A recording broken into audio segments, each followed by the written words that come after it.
câmera escondida em sua casa. E por um truque aí no estúdio, eles colocam você sobre a minha mão. Nós todos nos reconheceríamos. Sabe por quê? Embora miniatura, você está em proporção. Os ângulos são mantidos e as medidas são diretamente proporcionais. A ciência e as artes há muito tempo aprenderam a ler a natureza nesta proporção. No século V a.C., os gregos desenvolveram esta medida. Veja este livro. Esta capa é um retângulo. Ele poderia ser muito fino. Ele poderia ser muito gordo. Não, ele é bem proporcionado. Quando ele é agradável à vista, eles perceberam que o comprimento, a largura e a diferença estão numa proporção. Chamaram o número para o qual converge o valor dessa proporção de número de ouro, número áureo. Número porque é um desenvolvimento matemático, se calcula este número. Áureo porque ele é agradável à vista, ele é estético. É a arte e a matemática, novamente juntas.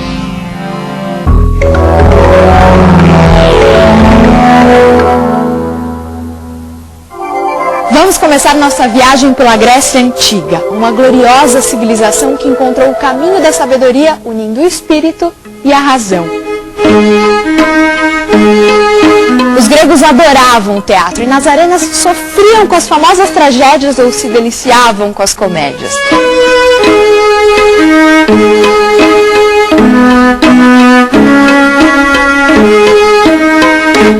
Nas ruas da Grécia, mestres e discípulos discutiam conceitos de filosofia, história, matemática e ciências. Nas artes, a Grécia teve grandes escultores e arquitetos que fizeram obras incríveis.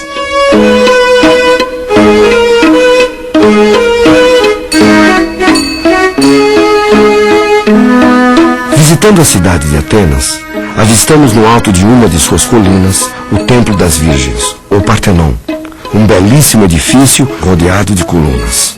Péricles, o chefe político de Atenas, contratou um dos maiores escultores da Grécia, Fídias, para dirigir pessoalmente a construção do Partenon. Mas afinal, o que isso tudo tem a ver com a matemática? A resposta está nas medidas do Partenon. A fachada do templo é um retângulo em que o lado maior, dividido pelo lado menor, é igual à divisão entre o lado menor e a diferença entre o lado maior e o menor.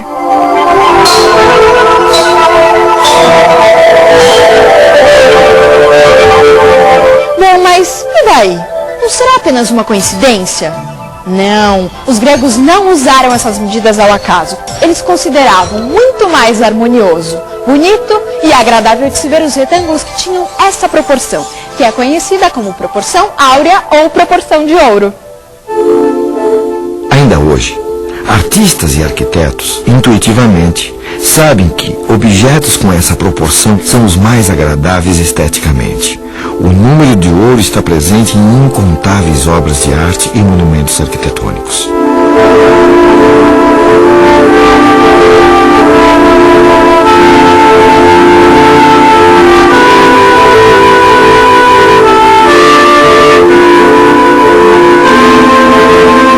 Como neste quadro de Mondrian, ou nesta casa projetada por Le Corbusier. Mas está presente também no pentagrama, símbolo da seita religiosa criada pelo filósofo e matemático Pitágoras. Os pitagóricos se encantavam com o fato de que, ligando-se às pontas da estrela por meio de linhas, obtém-se um pentágono. E a intersecção destas linhas em seu interior forma outro pentágono, dentro do qual podemos formar uma outra estrela menor, mas cujas proporções são as mesmas da primeira, e assim por diante. Trata-se, na verdade, de uma propriedade fascinante, mas para os pitagóricos, o mais importante era o fato de que estas mesmas linhas organizam-se segundo a proporção áurea.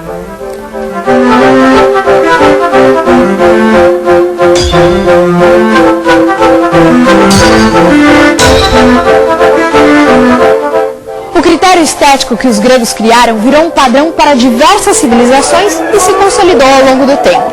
Vamos por volta do ano 1500.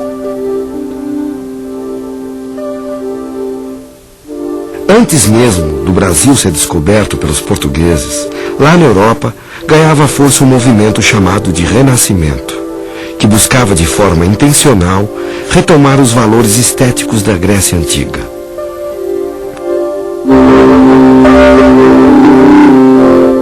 Foi no Renascimento que um dos maiores artistas da humanidade, Leonardo da Vinci, desenhou esta figura, chamada o Homem Vitruviano. Aqui podemos ver a proporção de ouro relacionada com a estrutura ideal do corpo humano. Segundo várias tradições antigas, o umbigo deve dividir o corpo segundo a seção áurea, ou seja, o resultado da divisão da altura total pela altura do umbigo deve ser o número de ouro. Nesse outro quadro de Leonardo da Vinci, chamado São Jerônimo, a figura principal está perfeitamente contida em um retângulo de ouro. Essa técnica foi usada por vários artistas ao longo dos anos, até os nossos dias.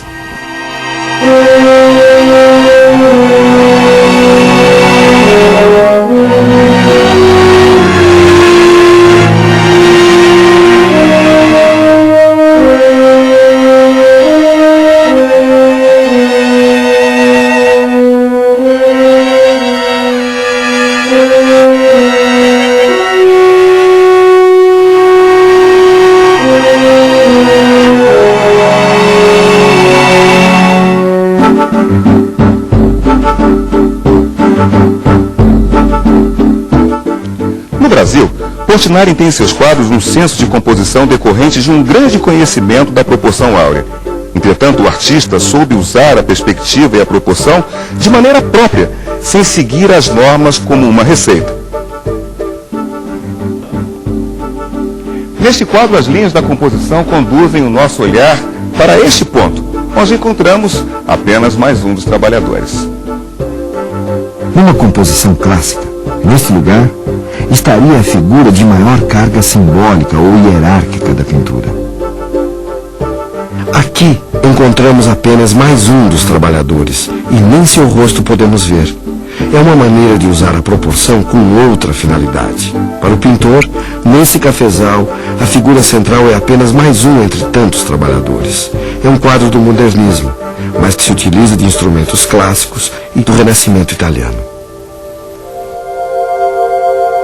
Na década de 50, o artista romeno-francês Samson Flexor também se dedicou aos estudos da proporção áurea, que marcou fortemente seu trabalho.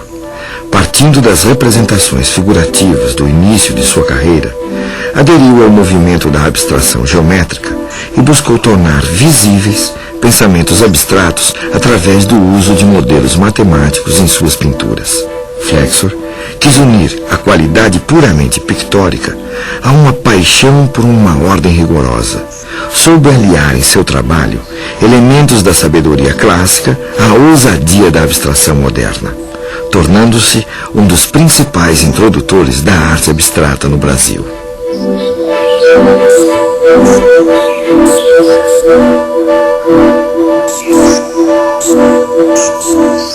A arte é a transformação do ordinário no extraordinário. E a matemática é a maneira de você, através do ordinário, explicar o extraordinário. E eu comecei a utilizar a seção áurea na formatação do meu trabalho, na divisão das coisas, do assunto dentro da tela, a partir da forma da tela. Então ele tem servido como um guia, talvez, como uma estrutura na qual eu construo o meu trabalho.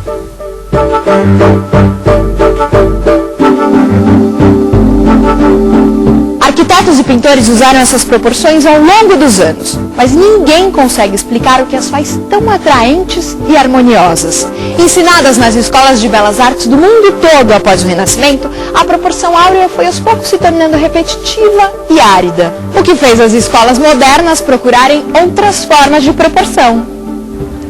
A descoberta dessa proporcionalidade deu ao homem uma segurança sobre a criação, estabelecendo um parâmetro para a perfeição. O que é a perfeição? Os antigos se preocupavam muito com encontrar uma coisa que tivesse um grau de perfeição tal que não fosse possível de ser genérico. Tal era o seu grau de perfeição.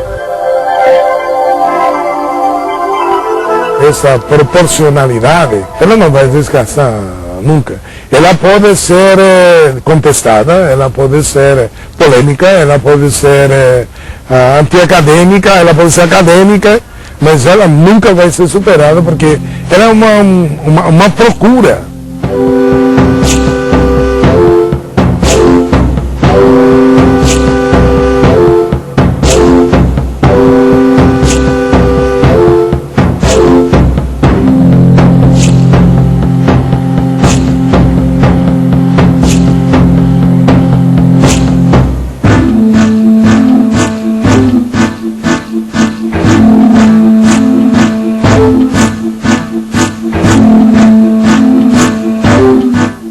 Até nas tribos mais primitivas, você encontra um uso para a proporção, não na consciência geométrica da Grécia, mas absolutamente na especulação plástico-estética da sua produção artesanal.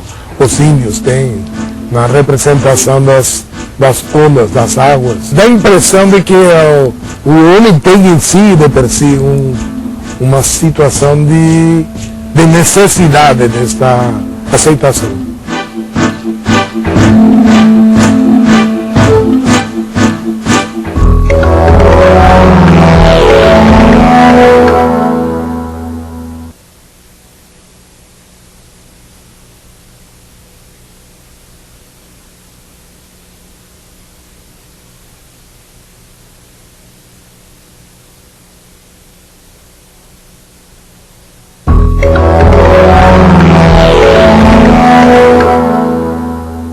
Curiosos que são, os matemáticos investigaram a proporção de ouro e descobriram que ela pode ser traduzida por um número.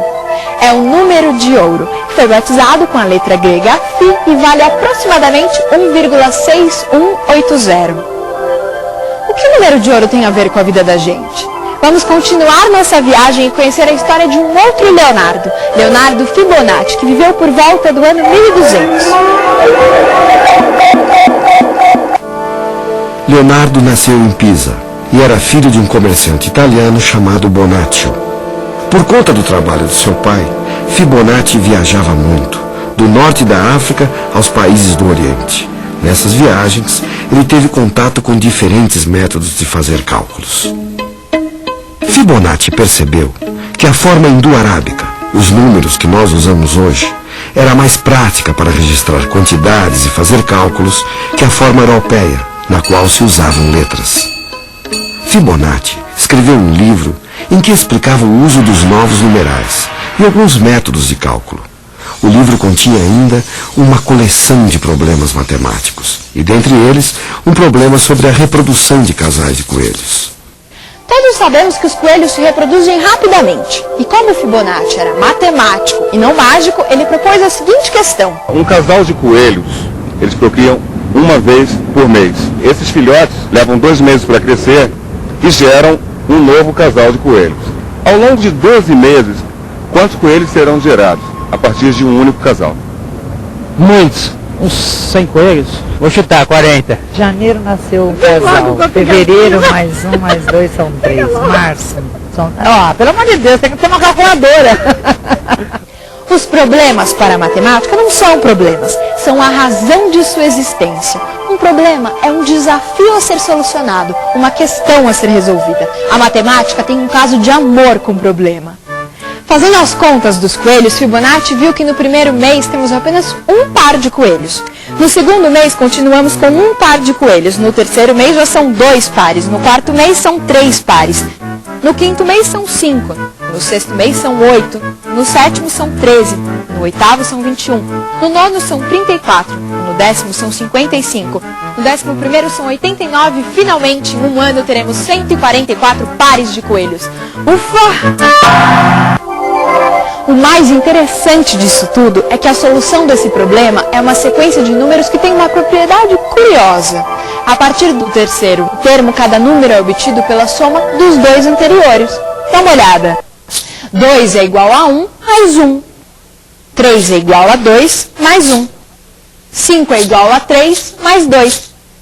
8 é igual a 5 mais 3. 13 é igual a 8, mais 5, e assim segue indefinidamente. Essa sequência de números 1, 2, 3, 5, 8, 13, 21, 34, 55, 89 e por aí vai, ficou conhecida como sequência de Fibonacci. Bom, aqui tem um fato muito curioso. Se pegarmos os números da sequência de Fibonacci, a partir do segundo número, e dividirmos pela própria sequência de Fibonacci, a partir do primeiro número, vamos obter valores que convergem para o número 1,6180, ou seja, o número de ouro.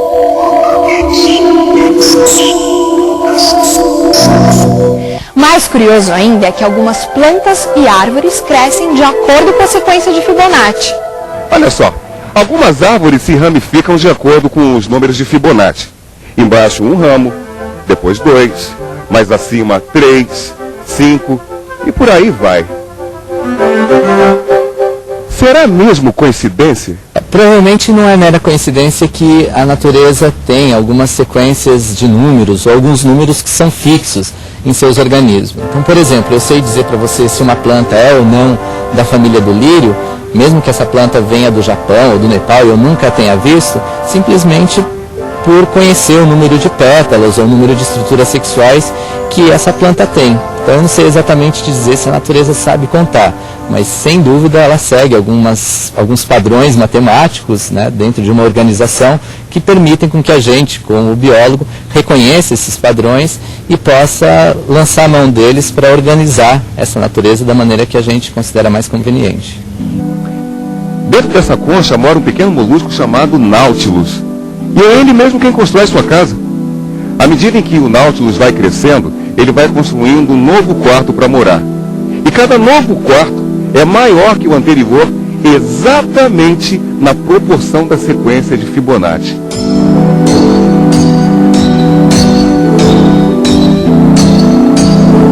A espiral da concha do Nautilus tem uma propriedade interessante.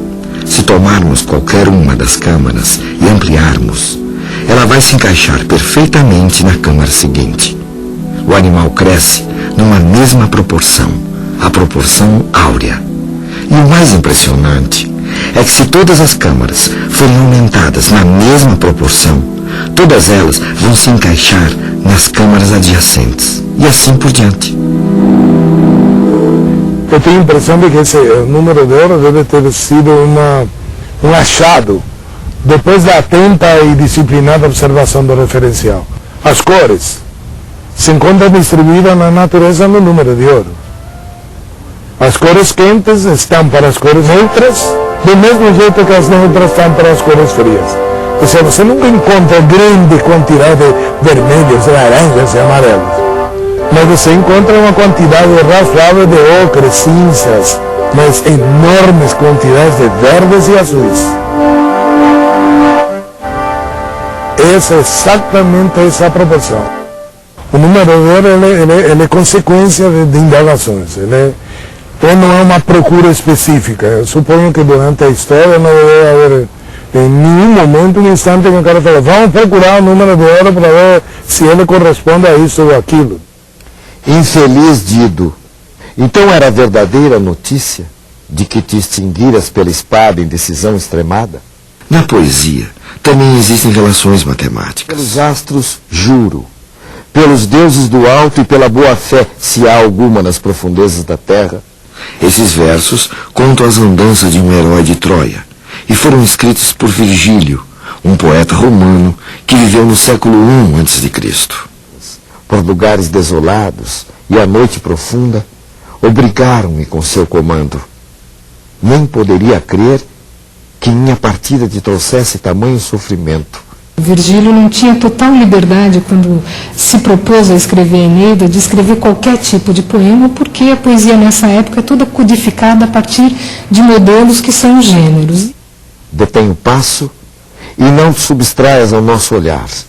De quem foges? Este é o derradeiro momento que o destino me concede para falar-te. Então, o poema tem uma série de formalidades que ele precisa cumprir. Então, o poema tem uma série de formalidades que ele precisa cumprir para ser um poema épico. épico. Num certo sentido, tem um assunto, ele precisa falar de guerreiros e de grandes feitos, é essa matéria épica por excelência. Mas ele tem também que tratar dessa matéria num ritmo adequado. Tá, tá, tá, tá, tá, tá, tá, tá, tá, tá. É um modelo que vai produzir um determinado ritmo ao longo da leitura do poema, que eu mais ou menos tentei reproduzir na minha leitura. Italien fato profugus lauinha quellenit. E assim, em cada verso, o poeta se depara com esse problema técnico de ter que escolher palavras que transmitam o assunto de que ele quer tratar, mas que se encaixem no esquema métrico do hexâmetro, mas também variando esse esquema métrico para não causar o enfado do ouvinte, que ficaria com o ritmo datílico repetido indefinidamente. Com tais palavras, mas além do padrão rítmico dos versos, estudiosos encontraram na estrutura da Eneida um outro tipo de padrão. Ela, hostil, mantinha os olhos fixos no chão, e seu rosto não se altera àquela tentativa de conversa, mais do que se fosse dura rocha ou mármore do mar peso. Há, em cada poema, uma mudança no assunto ou na forma que o poeta Virgílio utilizou, separando os poemas em partes. Corresponde-lhe aos cuidados e iguala seu amor. Não menos Enéas, abalado pela sorte iníqua, segue ao longe com lágrimas e se compadece da que se vai. Em muitos poemas da Eneida, é possível separar os versos em uma parte maior e outra menor, tomando o total de versos de um poema e dividindo pelo número de versos da parte maior. Encontramos números que estão muito próximos ao número de ouro. Do século V a.C. até o Renascimento, parece que as artes elegeram um critério estético, o número de ouro. Mas a matemática não ficou atrás. A harmonia também é refletida por uma proporção, o número de ouro. Mas o que é de fato surpreendente é como esse número aparece na natureza. No girassol, no náutilo, na escamação dos peixes. É um jeito interessante. A natureza escreve. O matemático e o artista se dão as mãos e leem a natureza, o número de ouro.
Música